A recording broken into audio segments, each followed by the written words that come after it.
I got to follow that. Thank you, Gary. Gary comes to us from the Center for Spiritual Awareness. Is that right? Yes. In West Sac, also known as Sacramento, California. Right. And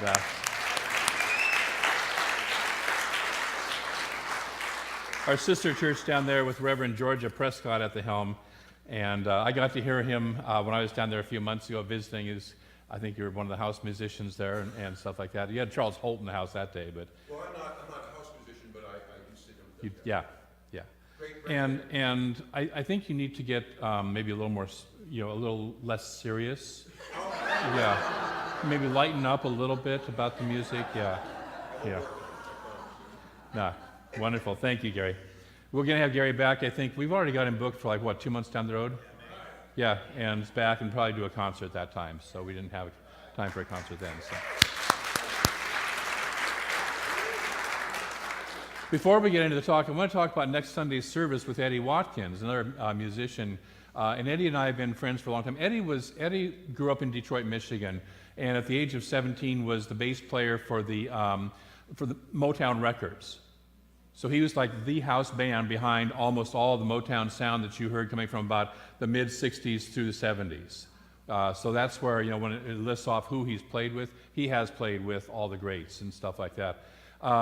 He kept on going. He ended up in Las Vegas and decided in Las Vegas that the particular lifestyle that he was living was not the healthiest lifestyle, so he got clean and sober and came across the Center for Spiritual Living in Las Vegas. We actually do have a Center for Spiritual Living in Las Vegas. It's a really great church. Doug Vogelsong is the minister down there. And so he became the music director there for 3 years, went up to Seattle, became the music director there. Kathy Ann, as Las Vegas likes to say, stole him from them. But anyway, and he's one of the best New Thought songwriters and musicians that I know. And so we're blessed to have him here next Sunday. What we're going to do, I just talked to him this week, what we've decided to do is create a prayer service. He's done this before, I've done this before, but we've never done it together, where we're going to use spoken word and music back and forth to create the whole service as a prayer. So it's going to be a different format than our normal, I'm not going to get up and give a talk and stuff like that. So you want to be here on time for that. It's going to be a very deep, sacred process. And so with the combination of the music, the combination of the words, it'll really take us deep and high and just broaden out. So I really invite you to be here and make sure you're on time next Sunday for that. We don't have any daylight saving time thing going on, so that time thing. So just wanted to give you a heads up for that, and I think it'll be very powerful. So my talk today is entitled Holi, and some of you think it's misspelled, but it's not. It's actually a Hindu holiday. And it's the holiday it's a spring festival, it's a holiday of colors and of love, and it's not what I'm going to talk about. As I told Gary asked, he says, well, I have this story about Holi, and I said, that's great. I'm actually not going to talk about it at all. So I come from the Kathy Ann Lewis School of Ministry where you have your title written down, and then you show up, and whatever Spirit wants to talk about that day through you is what you talk about that day. So Spirit had a different agenda than Holi. You can look it up on Wikipedia and see what it's about. It's a wonderful spring celebration. We're going to talk about, to tell the truth, part 2. Because when I talked to you last Sunday, I said, there's a couple other things that I want to share that Emma has as far as some specific practices and stuff like that. So if you were not here last Sunday, get the CD, watch the video. But we talked about last week, naming our good. To tell the truth, the capital T truth, is to name our good. And one of the things we talked about was that as soon as we name our good, we move into the awareness that we don't have our good, and we talk about the fact that we don't have our good, and we grow in the consciousness of we don't have our good. And it's what Emma calls the conviction of absence. Remember that, everybody who was here last week? The conviction of absence. So we talked about some ways to move through that, but we're going to deepen that process today because it's the hypnosis that has us all. We believe in the absence of our good. You know how I know that?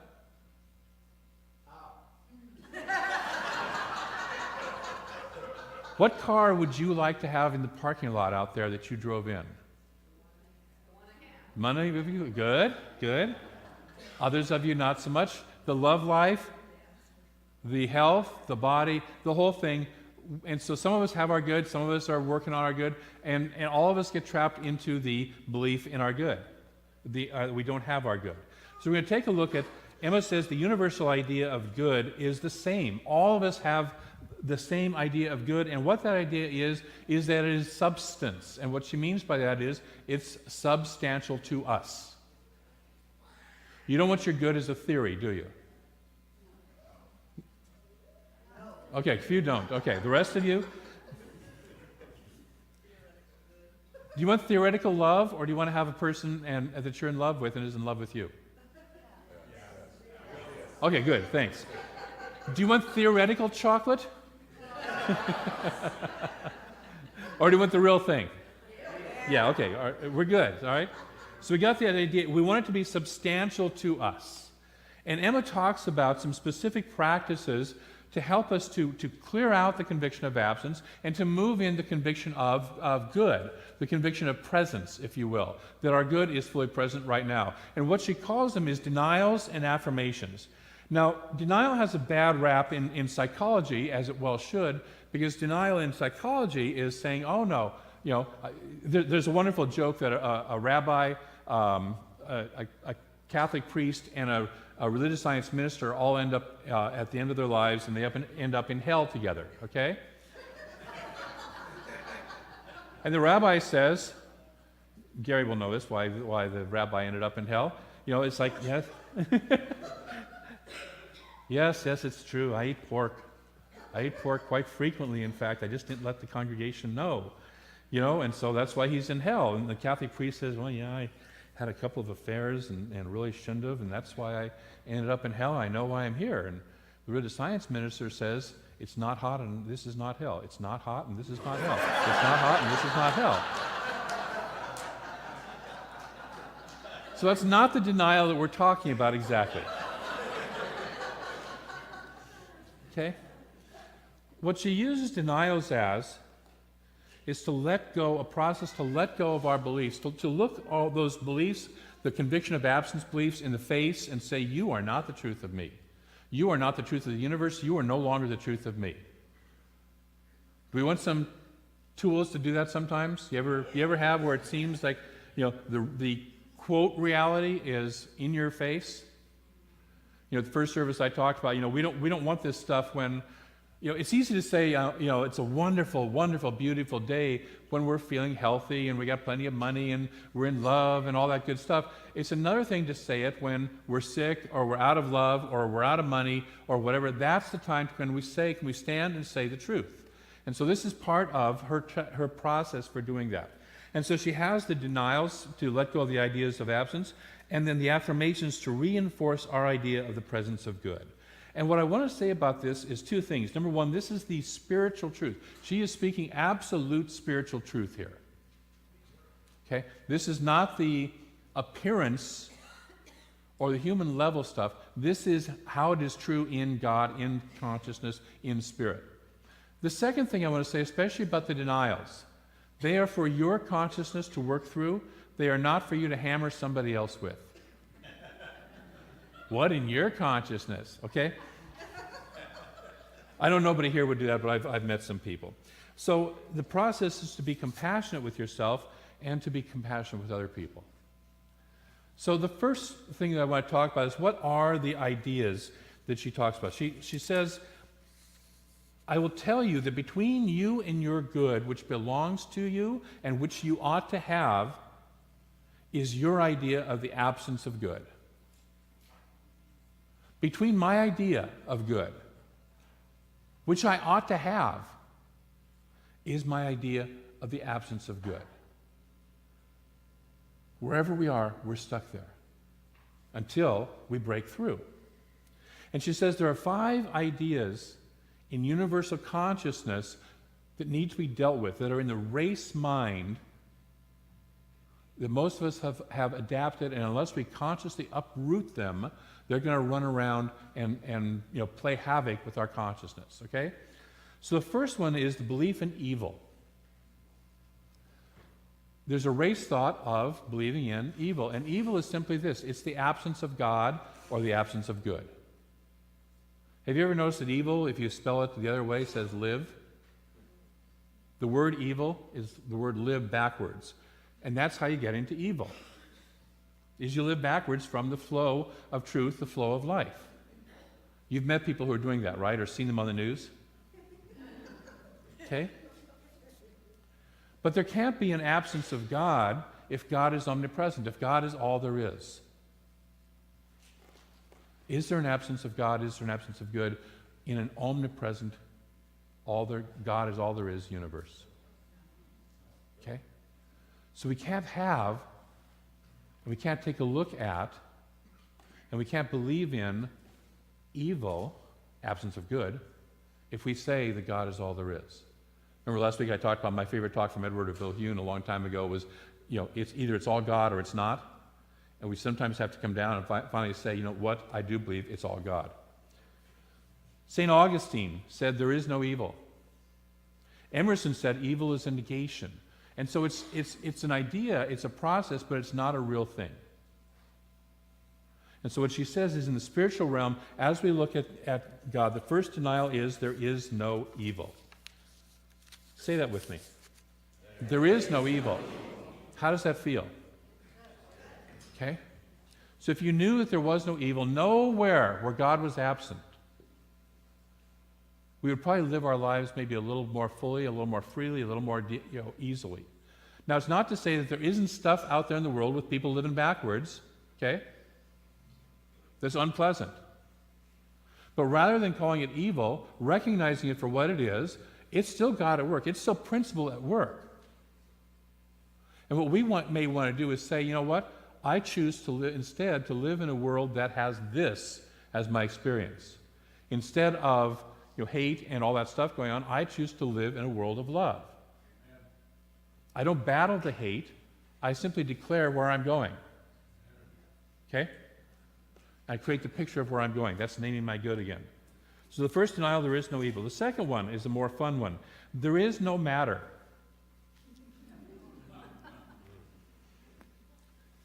Now, she's writing this in 1888. Quantum physics, although it exists, has not yet been discovered. Right. Quantum physics existed in 1888, right? In 1788 and 1688 and 15... Yeah, right, okay. But it hadn't been discovered. Nobody had called it out. Nobody had specified it. But she, like many mystics before her, had intuited that behind all matter is spirit. Consciousness is cause, as we would say, and that spirit is the only reality, and that matter moves out of that. And what she's trying to say to the mind of her time is that things are not as rigid and solid as you think they are. Now today, a quantum physicist would look at the chair you're sitting on, which you're absolutely convinced is solid, right? And you hope to God is solid at the moment, right? Along with the floor and the planet and all that stuff. But the physicist would tell you, the quantum physicist would tell you, that chair is more energy than it is particulate matter.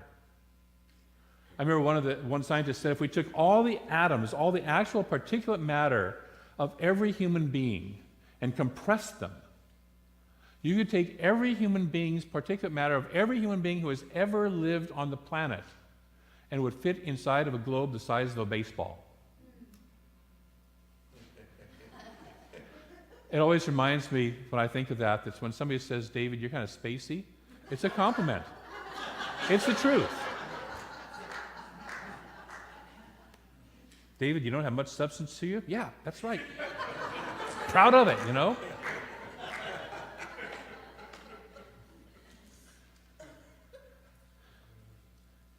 Emerson, in this wonderful quote, says, we see solid matter. We see solid form. Spirit sees liquid law. Spirit sees all this process as moving. One of my favorite illustrations of that was from the movie The Matrix, where the very first one, where Neo starts to see the data stream. Instead of looking at agents and stuff like that, starts to see the data stream behind that. How many of you have seen that movie? Remember that point? It's the same thing. If we start to pay attention, We can hear spirit. We can watch it. We can watch it. We had somebody who was in the first service was talking about that when she meditates deeply, she can start to feel that process, start to experience that process. That there is more going on, that we are not stuck in this is it and this is the only way there is. Now this is valuable because if you get a diagnosis that says you have this condition, okay, you're not stuck having to believe that diagnosis and say, that's it, I got this condition. We're reminded that law is liquid, that we can change our consciousness and say, you know what, something in my consciousness may or may not have created this condition, but I got it, however I got it. I don't care how I got it, but what I choose is I'm going to recreate it in the way that I want it to go. And I've watched people heal broken bones, eliminate tumors, eliminate diseases out of their body that weren't supposed to be because they chose something different. They chose to play in a different data stream, if you will. And so we're playing with liquid law. So matter is not as real as we think it is. It is not as solid as what we think it is. It refers to the flow of energy or spirit being more substantial than matter. Are you willing to play with that? Yes. Okay? Taking that in. Are you willing to at least open to the fact that that's a possibility? Yes. Okay. So say it with me. There is no matter. There is no matter. Take a breath. Denial number 3. I love this one. There is no absence of life, substance, or intelligence in omnipresent good. If God is all there is, all of God is fully present everywhere. All of the intelligence, all the life, all of the substance is present everywhere. There's no place, as we teach our children sometimes, there is no spot where God is not. It's one of my favorite little phrases. There is no spot where God is not. Okay? And when God is present, all of God is present. It's not part of it. It's not, well, I'll put some intelligence over here and some substance and some life over here, and I'll put more over here. It's all present. It's all present everywhere. This is the belief that we are separate from our God and our good if we don't until we tackle this one. Now most of us will say, yeah, I believe in that. Yeah. I love it because every once in a while I'll say something since I've been here in the last year and I get some feedback and it says, well, yeah, but this is Reading.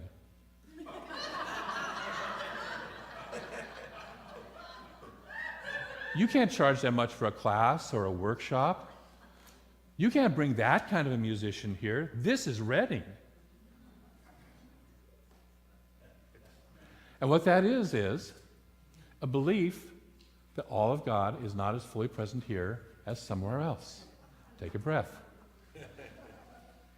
And what that is a belief that God is not as fully present in your own life. Because guess what? You're all residents of Reading or somewhere nearby, right? I'm pretty sure of that one. Gary's a little farther away. And what it says is God is not as fully present in my life as it is in somebody else's life somewhere else. Take a breath, because I got news for you. God is as fully present in Reading as anywhere else on the planet. That's right.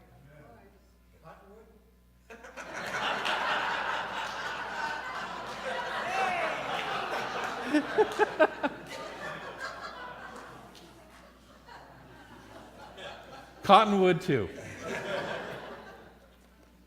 We got at least one minister, one usher, and one cook who live in Cottonwood, so I know that God is good and fully present there. We call it Rockwood. And, oh, well, maybe you want to revise that consciousness. Okay. How about rock and wood? God is fully present everywhere. See, Bill Gates could have started Microsoft in Reading just as easily as Seattle. Jeff Bezos could have started Amazon as easily here, because guess what Amazon needs? Computers. It could exist anywhere.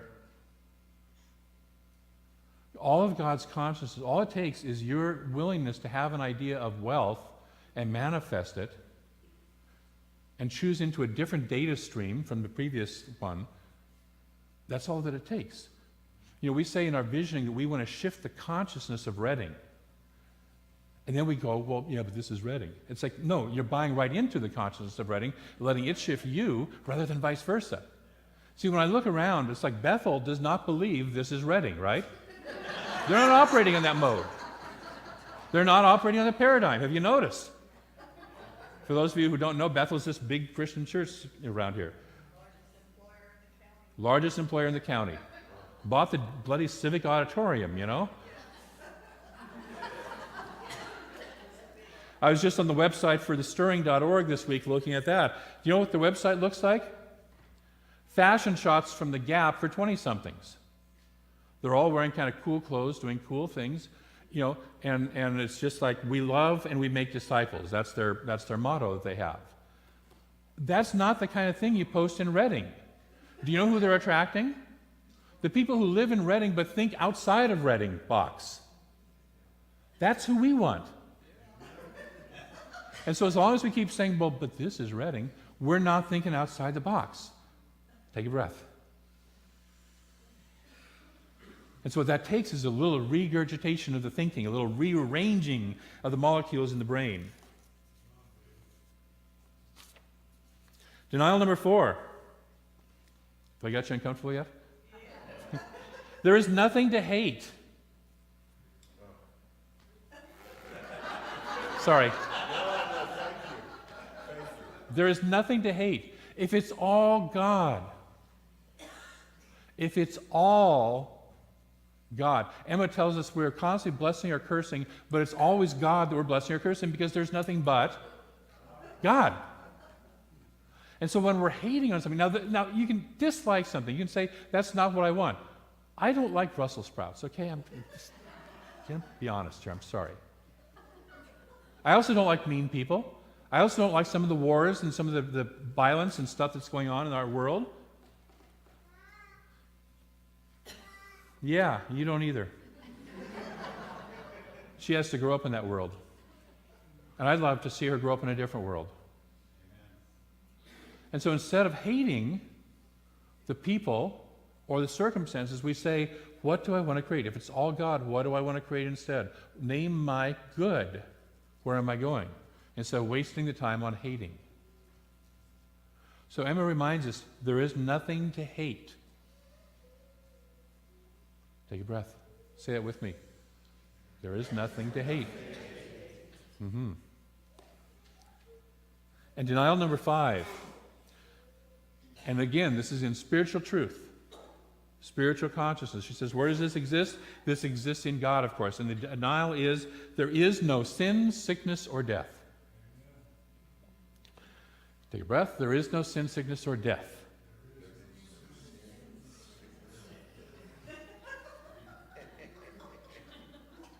It's okay, I didn't ask everybody to say it. So where is this true? It's true in God. And where is God? Everywhere present. So this has to be true. What I talked about this morning in the first service was we go to a movie. Most of us go to a movie theater. Have you noticed, those of us who are a little older, the movie theaters have gotten bigger and better as far as the quality of the projection and the sound and all that stuff. When I was a kid, you didn't have IMAX. You couldn't see Frankenstein, Bela Lugosi in 8-story tall, screens. He's scary that big. Okay? We get more and more involved and wrapped up in the movie. And we forget, which is the idea of getting better and better movies and better technology, we forget that we're actually just sitting there watching a movie. Last night we had this wonderful movie here called Death Makes Life Possible. And Michael Beckwith made a wonderful quote in that, and it was that we think we are bodies with consciousness, when we are actually consciousness with bodies. It's a completely different way to think of yourself. There was an imam there who talked about, he says, there's really 2 phases of life. He says there's what we call life and then what we call death. He says, and we've got it backwards. He says, because the one that we call life is only for a very short time, and the one that we call death is for eternity. It's infinite. He says, in my mind, he says, that's the life. That's what we're really living. We're living this eternal consciousness that we are, and we're playing for a short time in these bodies. And the question becomes, what do we want to do while we're playing in these bodies? How much can I give to the world? How much love can I share? How can I make the world better for my having passed through it? But that's the short window. Breathe. It's the short window. There is no sin, sickness, or death as the truth of us. Now, we may experience stuff on this planet. We may experience stuff while we're watching the movie and playing in the movie. And it's okay to experience it, and it's okay to feel for it. You know, if somebody dies, it's okay to grieve and be sad because you're not going to be able to play with them in physical form. But are they really dead? We say no. The body is gone. The consciousness is still alive. There is no sin because sin is a belief in an absence of good in people. The original meaning of sin when it was first translated in Middle English from the Bible was just simply you missed the mark. It wasn't this big whole, you're going to hell for all of eternity in a lake of fire, stuff. It wasn't that. It never was that. Okay? We can't believe in sin either in ourselves or anybody else. Because to do so is to believe in an absence of good or an absence of God in somebody. And if we say God is everywhere present, then guess what? It's present as you. Nudge the person next to you and say, you're God.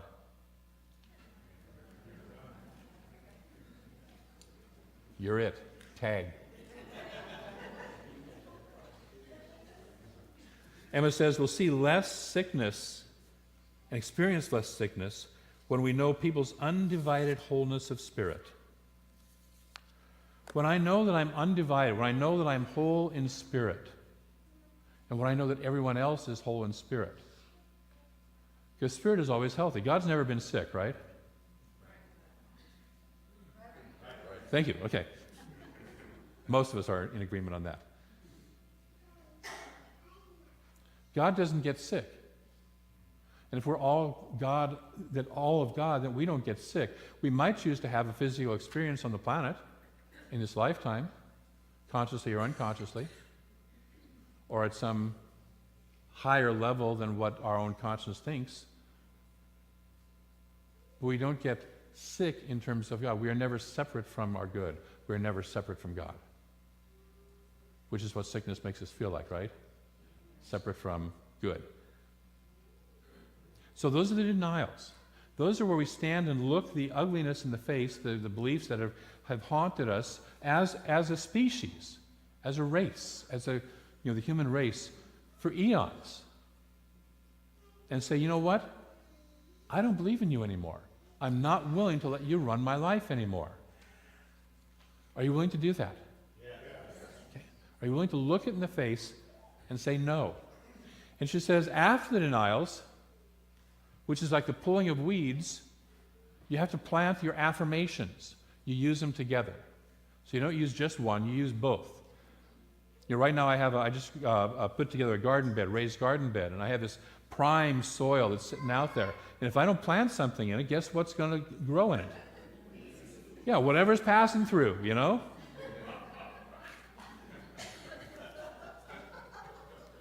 And so our affirmations are focusing on the light, they're focusing on the good, they're focusing on where it is that we want to go. So she has also 5 affirmations. Isn't this amazing? The first one, you will breathe this in. My good is my God. My God is life, truth, love, substance, and intelligent, omnipotent, omniscient, and omnipresent. How's that for a kick-you-know-what affirmation? Let's say that together. My good is my God.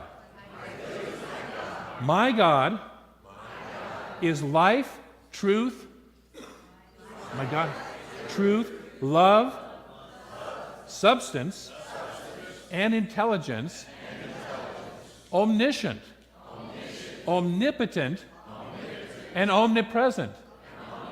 Those last three words mean all-knowing, everywhere present, and all-powerful. All-powerful. That's the real power. Your God is your real power. That stuff has no power over you unless you give it power over you. Number 2, in God I live, move, and have my being. In God I live, move, and have my being. God is all there is. Guess what I'm living in? God. That's it. Not God and, just God. In God I live, I move, and I have my being. Breathe that in. Number 3, I am spirit, mind, wisdom, strength, and wholeness. Would you like that? Yes. Let's say that together. I am spirit, mind, wisdom, strength, and wholeness. Yeah.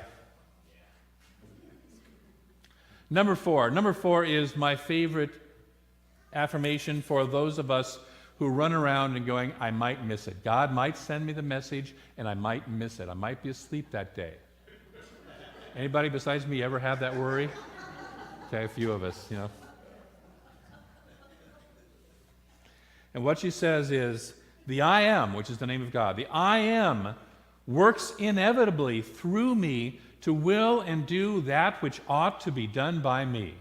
In other words, I'll get it done. I don't have to worry if on that day, February the 2nd of 1985, I happened to be asleep and the train went and I didn't get on it. And here I am stuck as a miserable life as a minister in Reading. Which, by the way, isn't a miserable life at all. I love you guys. I'm happy to be here. So let's say that together. The I am, works inevitably, through me, to will and do, that which ought to be done by me. How does that feel? And then finally, number 5, I am governed by the law of God and cannot sin, or I'm not finished, or fear sin, sickness, or death. Okay, let's try it together. I am governed by the law of God and cannot sin, or fear sin, sickness, or death. Would you be willing to live by that, those 5? Okay. Emma suggests we set apart a morning, as she says, and somebody earlier said, I'd set apart a time every single morning. Set apart a morning each week to making your mind touch the mountain peaks of the most noble thoughts. Isn't that a wonderful image? We spend our time worrying about stuff. We spend our time gossiping about stuff. We spend our time doing all sorts of other stuff. Spend some time with your mind touching the highest peaks of the most noble thoughts. Some of you know one of my favorite little phrases from Grace Slick in the late 60s, early 70s. Feed your head. Feed your head with these noble thoughts. Feed your head with this consciousness. So this week, that is your homework. That's your only homework.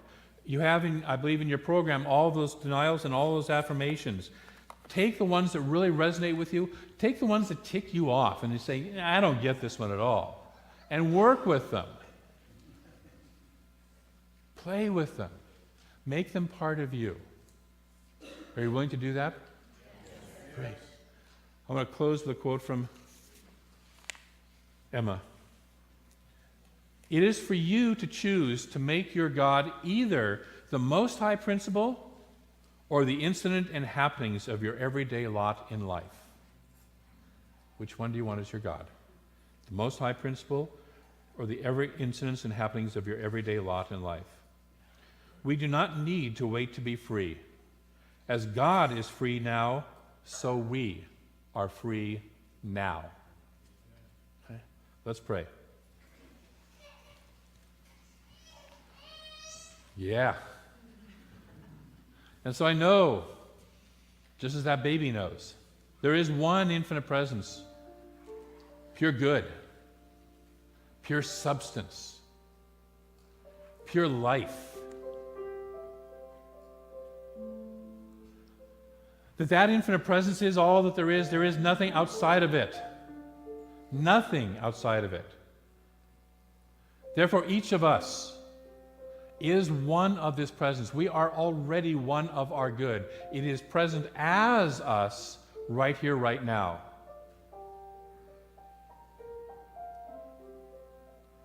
We already are the life, the love, the wholeness of the divine.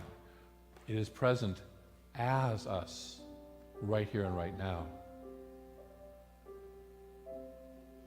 And in that awareness, I speak my word that each of us feels that, experiences that, deepens in the manifestation, in the expression of that in every single aspect of our lives. That wherever in the past we have felt not whole, we feel whole. Wherever in the past we have felt out of alignment, whether it's with love, whether it's with wealth, whether it's with health, whether it's with wisdom, right career, whatever it is, wherever we have felt out of alignment, we manifest the experience and the expression of a full alignment and a full expression of that good, beyond our wildest imagination. Because that presence that we are tapped into is infinite. How good can we stand it? How good are we willing to let it be? And so we open up and dance with these ideas. We let go of the past. We let go of the beliefs and the shadows that may have interfered with our lives from the past. And we open to the sunlight. We open to the power. We open to these mountaintop ideas of high, high, high holy truth and embody them as our way of being, as our normal. And out of that comes the most magnificent lives that we have ever experienced. And for that, I'm grateful.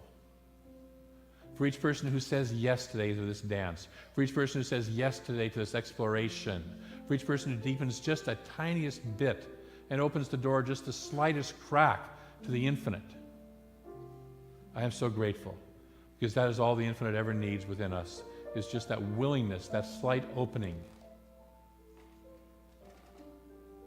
As the song says, it's like a knife that runs in with big love. And so we open to that big love with gratitude, knowing it is already done in our lives, knowing it is already the truth of our lives. We allow it to manifest, we allow it to express in the most beautiful, powerful ways.